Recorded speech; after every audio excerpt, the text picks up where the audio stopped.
Our first speaker, Royal Skousens, has taught at BYU since 1979. In 1972, he received a PhD in linguistics from the University of Illinois at Champaign-Urbana. Professor Skousens has also taught at the University of Texas, 1972-1979, and as a visiting professor at the University of California at San Diego. The following year, he was a Fulbright lecturer in Finland. He serves on the editorial boards of Computers and the Humanities and the Journal of Quantitative Linguistics, and has been a consultant for Hugh Mifflin, ITT, WordPerfect, Collins Publishers, Nobel, and others. Recently, he wrote 2 major books on analogy as an alternative to rule descriptions of language, analogical modeling of language, and analogy of structure, both published by Kluwer. In 1975, Moot published his substantive evidence of phonology. I can tell I don't even know these words. So I'm just a computer business teacher, you know. He's also the author of over 50 journal articles and other publications in such areas as the empirical basis of linguistic theory, mathematical linguistics, phonological theory, morphology of Finnish, French, and Fula, a West African language, the Kalevala, did I get it right? The National Epic of Finland, English grammar, especially prescriptivism, English spelling and analogical modeling, language of the Mormon scriptures, and textual criticism of the Book of Mormon. Since 1988, he has been the editor of the Book of Mormon Critical Text Project. A careful examination of the original and printer's manuscripts of the Book of Mormon, as well as 20 printed editions of the book, he has discovered hundreds of hitherto unknown readings in the text. He's also discovered the location of numerous additional and legitimate fragments of the original manuscript and has arranged for their conservation and photography. At this time, we'll turn the time over for distinguished Royal Skousens.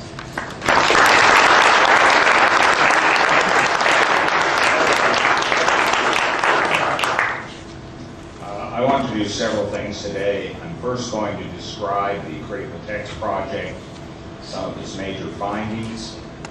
Then I would like to turn to the issue of changes in the text of the Book of Mormon.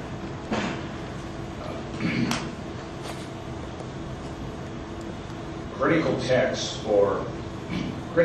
have previously been prepared for important historical and literary works, but until fairly recently, not for the Book of Mormon.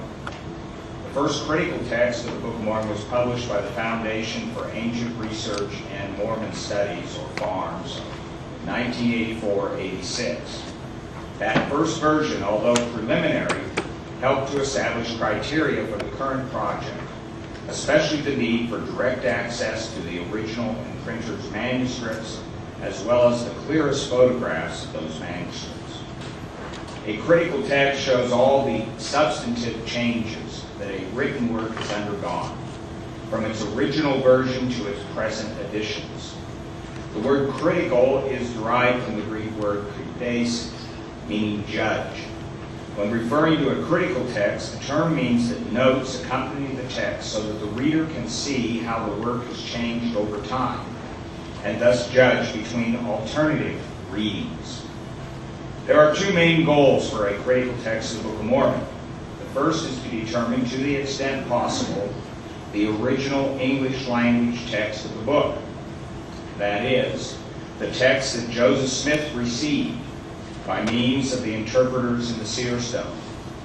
The second purpose is to establish the history of the text, including both accidental errors and editorial changes that the book has undergone as it has been transmitted down through time in its many editions. The current Critical Text Project of the Book of Mormon began in 1988 with major support from FARMS. Initial work concentrated on studying the 2 manuscripts of the Book of Mormon, namely the original manuscript and the printer's manuscript. The original manuscript, as we have it, was produced in the spring and early summer of 1829 by scribes who wrote down Joseph Smith's dictation of the text. In 1841, the original manuscript was placed in the cornerstone of the Nauvoo house. When removed in 1882, most of the manuscript had been destroyed by mold and water seepage. Today, only 28% of the original manuscript is extant. Most of the surviving leaves and fragments, 25 of the 28%, are held by the Church of Jesus Christ of Latter-day Saints. The remaining 3% are fragments owned by the Wilford Wood Foundation, the University of Utah, and various individuals. The printer's manuscript is the copy of the original manuscript that scribes produced from August 1829 to the early part of 1830. For the most part, the 1830 printer set the type from the printer's manuscript, although for 1/6 of the text, from Helaman 13 through the end of Mormon, the type was set from the original manuscript. The printer's manuscript is virtually 100% extant and is held by the reorganized Church of Jesus Christ of Latter-day Saints, now renamed the Community of Christ. As a part of the Critical Text Project, a typographical facsimile has been prepared for each of the two manuscripts. This kind of transcription represents an exact reproduction of the text in typescript. The text is transcribed line for line and without any corrections or expansions. Original spellings and miswritings are retained. All scribal changes in the manuscripts, whether crossouts, erasures, overwriting, or insertions, are reproduced. In May 2001, the transcripts of the two manuscripts were officially published by Farms, now a part of Brigham Young University. They are, one, they are the original manuscript of the Book of Mormon, a typographical facsimile of the extant text. Out there are copies of it. They're in shrink wrap. I brought some open ones if some of you wish later to look at a copy. This is the original manuscript. 28% of it is extant. The second one is the printer's manuscript of the Book of Mormon, typographical facsimile of the entire text in two parts. So there are 2 volumes for that. These are fairly heavy. You don't want to lug them to church.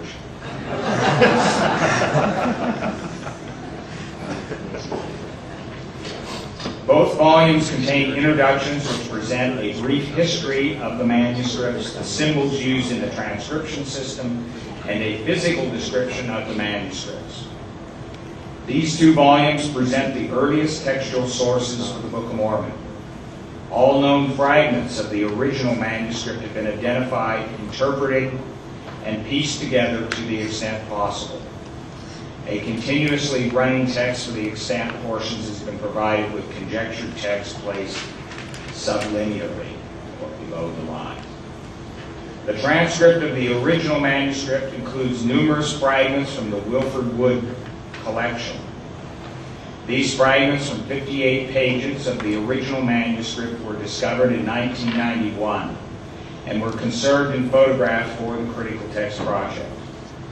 In addition, minor fragments, now held by others, were also discovered as a part of this project. A number of forgeries were also identified and thus avoided in the transcript of the original manuscript.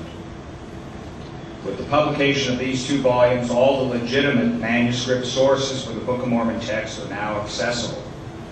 Using the first 3 editions of the Book of Mormon, along with these transcripts, scholars now have all the available information for studying the text of the Book of Mormon. This publication is intended for scholars of all faiths and persuasions, LDS, RLDS, and all others interested in the text. Both LDS and RLDS versifications have been provided in the identification of manuscript pages and photographs. The Critical Text Project is a scholarly one, does not involve any ecclesiastical approval or endorsement. The transcripts and the textual interpretations represent the editor's own scholarly work, but have involved peer review from other scholars. The design and typesetting is the work of typographer Jonathan Saltzman, presents the text in an appealing form, one appropriate to the importance of the Book of Mormon. The next Ultimately, there will be 4 printed volumes and 1 electronic collation in the complete critical text. In addition to the 2 now published volumes,